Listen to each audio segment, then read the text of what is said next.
होता है और जो भी इसके आसपास आ रहा होता है वो खुद खुद मारा जा रहा होता है। ये अपनी केयर टेकर साको को ढूंढता ढूंढता एक दरवाजे से अंदर आ जाता है। ये जैसे इस रूम के अंदर आता है तो यहाँ पर ये देखता है कि इसकी केयर टेकर साको को एक लड़की ने हॉस्टेज बना रखा होता है। इसने इसके सर पे गन पॉइंट कर रखी होती है और बोल रही होती है योगिरी से कि देखो अगर तुमने मेरे नजदीक आने की कोशिश करी तो मैं इस लड़की को मार दूंगी। लेकिन यहाँ पर हमारा मेन कैरेक्टर योगिरी बस इस लड़की को देखता है और ये लड़की मारी जाती है। और अब यहाँ पर बच चुकी होती है साको। साको को जाकर के हाथ कर लेता है योगिरी और इससे बोलने लगता है चलो साको अब हम वापस चलते हैं। इसके साथ ही अब यहाँ से सीन चेंज हो जाता है। अगले सीन में हमारे मेन कैरेक्टर योगिरी की यहाँ पर आँख खुलती है। ये सोया पड़ा था और ये सब अभी जो हमने देखा ये सब योगिरी का एक सपना था। इसके सामने एक लड़की खड़ी हुई होती है जिसका की नाम होता है तोमोचिका। तोमोचिका योगिरी से बोल रही होती है तुम्हें पता भी है कि अभी तक क्या हो चुका है और तुम अभी तक सोने में ही लगे पड़े हो। योगिरी से पूछता है क्यों आखिर ऐसा क्या हो गया। तोमोचिका से बोलती है जरा सामने देखो। योगिरी अब देखता है कि इसकी स्कूल बस में एक भी बच्चा नहीं होता है। योगिरी अभी एक स्कूल ट्रिप आया हुआ था लेकिन ये देखता है कि इसकी स्कूल बस में एक भी स्टूडेंट नहीं होता। अलग से एक ड्रैगन एक स्टूडेंट को मार रहा होता है। योगिरी ने अभी ड्रैगन को देखा। ये माइक को उठाता है और सोचने लगता है कि ये ड्रैगन यहाँ पर क्या कर रहा है। ये ड्रैगन जिस स्टूडेंट को मारने में लगा पड़ा था वो मर चुका होता है और अब ये ड्रैगन यहाँ पर तोमोचिका और योगिरी को देख लेता है और अब इन पे भी अटैक करने वाला होता है। ड्रैगन को देखने के बाद तोमोचिका इतनी ज्यादा डर जाती है कि ये योगिरी को हक कर लेती है और ये कुछ ज्यादा ही क्लोज आ जाती है योगिरी के। तो योगिरी इसी वक्त यहाँ पर अपनी एक पावर से एक्टिवेट कर लेता है अचानक से, जिससे कि ये एकदम से बोलता है ड्रैगन से कि मर जाओ और ड्रैगन इसी वक्त मर जाता है। ड्रैगन के मरते ही योगिरी तोमोचिका से बोलने लगता है कि क्या तुम पीछे हटोगी।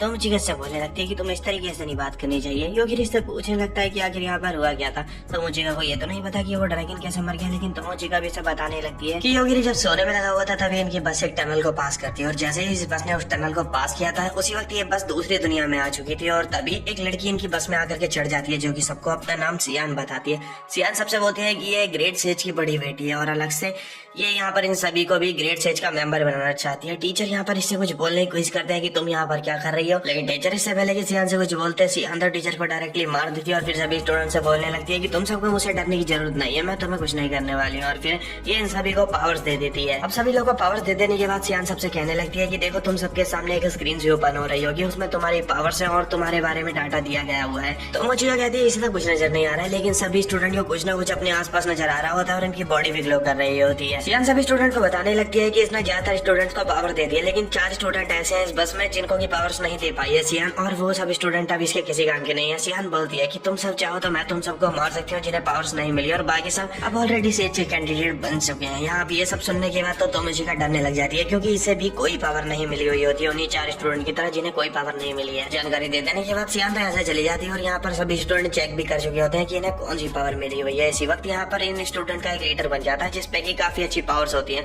ये सभी स्टूडेंट से बोलने लगता है कि देखो हमें यहाँ पर उन स्टूडेंट्स को छोड़ के जाना पड़ेगा जिनके पास कोई पावर नहीं, क्योंकि वरना वो हमारे सर पे पड़ेंगे। जिन 4 लोगों में से पावर नहीं मिली होती है उन्हीं में से एक लड़का बोलने लगता है इस लीडर से कि देखो तुम ऐसे नहीं कर सकते, तुम हमें यहाँ पर मरने के लिए छोड़ के जा रहे हो। लेकिन ये इनका जो अभी स्टूडेंट का लीडर बन चुका है ये अपनी पावर को यूज करके यहाँ पर कुर्सियों को बंद कर देता है, एक तरीके से दरवाजा से बना देता है, जिससे कि ये 4 स्टूडेंट अब आगे नहीं बढ़ पा रहे होते हैं। और दूसरी लड़की जो कि इस लीडर के साथ में होती है वो इन सबके ऊपर अपनी चार्मिंग पावर यूज करती है, जिससे कि आसपास के सभी मॉन्स्टर होंगे वो इनकी ओर अट्रैक्ट होंगे और ये सब यहाँ से आराम से बच के निकल सकते हैं। और बस इसी तरीके से फिर बस में जितने भी स्टूडेंट थे जिनको पावर मिली थी वो यहाँ से जा चुके होते हैं और ये चारों इस बसी में फंस जाते हैं और तभी यहाँ पर मॉन्स्टर आ जाते हैं जो कि इनसे अट्रैक्ट होके आ जाते हैं और 2 स्टूडेंट इसी तरीके से मारे जाते हैं। तो मुझे कभी योगिरी से पूछने लगते हैं तो अब तुम्हें क्या लगता है कि अब हमें क्या करना चाहिए। योगिरी से बोलता है वेल मुझे नहीं पता, और ऐसे बोल के ये बस से बाहर आ जाता है। तो मुझे कैसे पूछने लगते हैं कुछ तो आइडिया दो। योगिरी बोलता है अब हम सोचेंगे, चलो भी अब आगे बढ़ते हैं। योगिरी तो चलते हुए सोचने की सोच रहा था, लेकिन तभी तो मुझे बोलने लगती है ऊपर देखो जरा कोई हमारी ओर आ रहा है। योगिरी जब ऊपर देखता है तो उसे पता चलता है कि 3 लौंडे नहीं और आ रहे होते हैं। योगिरी बोलने लगता है ये तो वही लोग हैं ना जो हमें छोड़ के चले गए थे।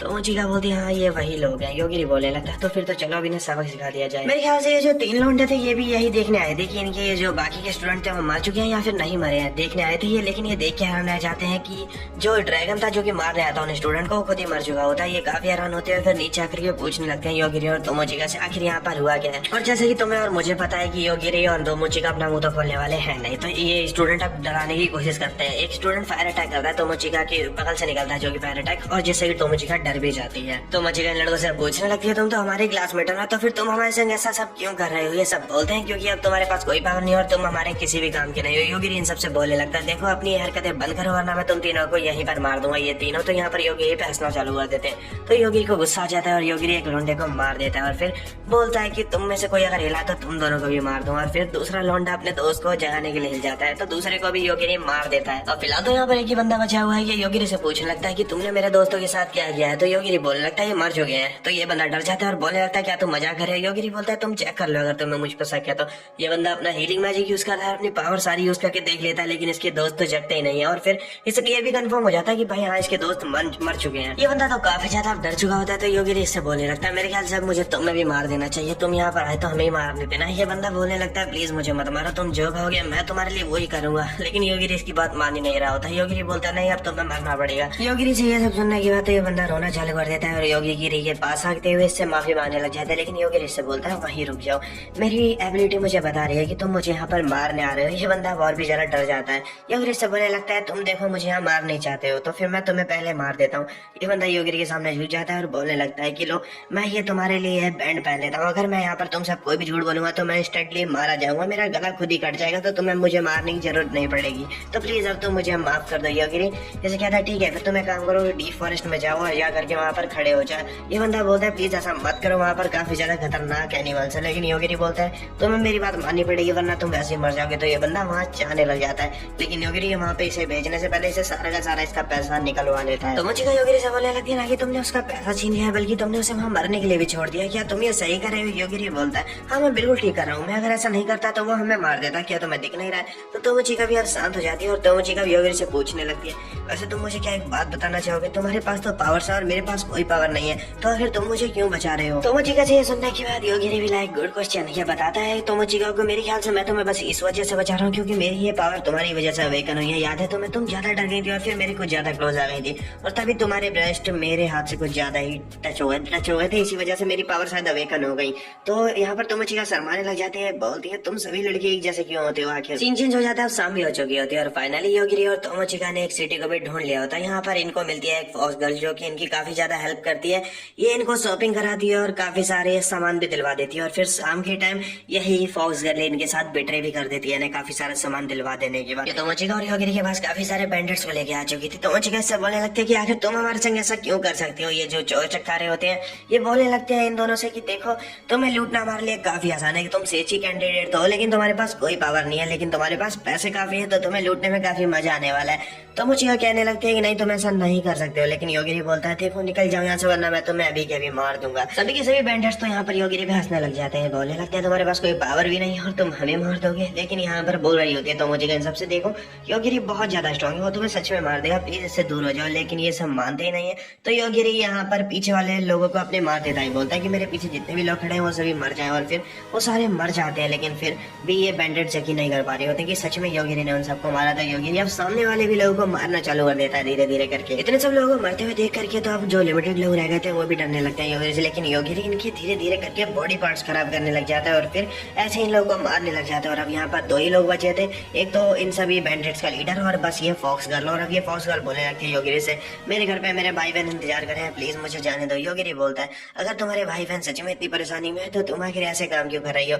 बैंडेड को अब योगिरी मारने की कोशिश करता है लेकिन बैंडेड मरता ही नहीं है। लेकिन योगिरी ने ये जो अपना कर्ज देता है योगिरी कुछ भी करता है पता नहीं, बोल दिया था ऑलरेडी कि फॉक्स गर्ल और ये बैंडेड दोनों मर जाए, लेकिन ये मरते नहीं है और ये भाग जाते हैं यहाँ से ये देखने के बाद कि ये लोग अभी मरे नहीं है। अभी तक इस फॉक्स गर्ल को और इस बैंडेड को लग रहा था ये दोनों बच चुके हैं, लेकिन योगिरी का ये जो कर्ज होता है ये जो भी पावर है ये देर से एक्टिवेट होती है और ये दोनों भी अब मारे जाते हैं। योगिरी ने जैसे यहाँ पर अपने सारे दुश्मनों को मार दिया था यहाँ पर आ जाती है नाइट्स की एक आर्मी। नाइट्स की आर्मी क्या, नाइट्स के कुछ लोग आ जाते हैं और तभी यहाँ पर ये आकर के बोलने लगते हैं योगिरी से कि तुम्हें हमारे साथ चलना पड़ेगा, तुमने इन सबको मार जो दिया है। योगिरी बोलने लगता है कि हमने तो कुछ भी नहीं करा है, तुम यहाँ पर हमें चेक भी कर सकते हो। लेकिन ये लोग बोलने लगते हैं नाइट्स के सभी लोग कि हम यहाँ पर तुम्ही लोगों को देखने में लगे पड़े थे जब वो बैंडेड्स हमें लूट रहे थे। तो तोमोचिका बोलती है कि तुम लोग यहाँ पर बस हमें देख रहे थे, तुम हमें बचाने नहीं आ सकते थे। तो ये बोलती है ये नाइट्स के जो लीडर होते हैं कि हम बस यहाँ पर देख रहे थे तुम्हें कि वो कब वो तुम पे हमला करे और फिर तुम्हें हम बचा लेंगे। योगिरी को अच्छे से पता है कि ये कैप्टन बस बहाना मार रही है। योगिरी बोलता है लेकिन कि देखिए हमने इन लोगों को नहीं मारा है, चाहे तो आप हमारी पावर चेक कर सकते हैं, हमारे पास कोई पावर नहीं है। लेकिन ये कैप्टन तो यकीन ही नहीं कर रही होती है। लेकिन तभी इन्हीं की टीम में से एक बंदा बोलने लगता है इसकी कैप्टन से कि देखिए कैप्टन इन दोनों के पास कोई पावर नहीं है, मैं सच बोल रहा हूँ क्योंकि मेरे पास अप्रेजल आई और मैंने देख लिया है अपनी आई से कि इन दोनों पे सच में कोई पावर नहीं है और इन दोनों ने यहाँ पर कुछ नहीं करा है, हमारे पास कोई सबूत नहीं है। तो अब कैप्टन भी कुछ नहीं कर पाती और इन्हें यहाँ से जाना पड़ जाता है। ये बंदा ये जो इन्हीं कैप्टन की टीम में से था ये बोलता है योगिरी और तोमोचिका से कि मुझे माफ कर देना कि हम तुम्हें पहले बचाने नहीं आए थे, ये कैप्टन की हमारी काफी बड़ी गलती थी। और फिर ये रहने के लिए जगह बनाया था योगिरी और तोमोचिका को और फिर यहाँ से चला जाता है। ये भी रात बिताने के लिए फाइनली योगिरी और तोमोची को एक होटल मिल जाता है और फिर ये दोनों इस होटल को बुक करके इसमें आ जाते हैं। अलग अलग रूम दोनों ने बुक करे हुए होते हैं और यहाँ पर जैसे ही तोमोची का अपने रूम में आती है, इसके सामने आ जाती है एक स्पिरिट। ये स्पिरिट आकर के तोमोची से बोलने लगती है, मैं तुम्हारी गार्डियन स्पिरिट हूँ। तोमोची से पूछने लगती है, आखिर तुम पहले क्यों नहीं मेरे सामने जब मैं मुसीबत में थी? तो फिर ये स्पिरिट बताती है कि ये योगिरी से काफी ज्यादा डर रही थी कि कहीं योगिरी इसे मार ना दे, इसलिए ये तोमोचिका के सामने नहीं आई। बस तोमोचिका इसे स्पिरिट से बोलती है, तो क्या ऐसी बात है? स्पिरिट अब तोमोचिका को अपना नाम बताती है कि इसका नाम है मोकोमोको। यहीं पर मोकोमोको एक बात और बताती है तोमोचिका को कि असल में तोमोचिका को एक भी पावर इसी वजह से नहीं मिल पाई क्योंकि इसने मिलने ही नहीं दिया असल में एक भी पावर इसको। तो फिर तोमोचिका गुस्सा आने लगता है, ये बोलती है मतलब तुम्हारी वजह से मुझे एक भी पावर नहीं मिल पाई? मोकोमोको बोलती है हाँ बिल्कुल।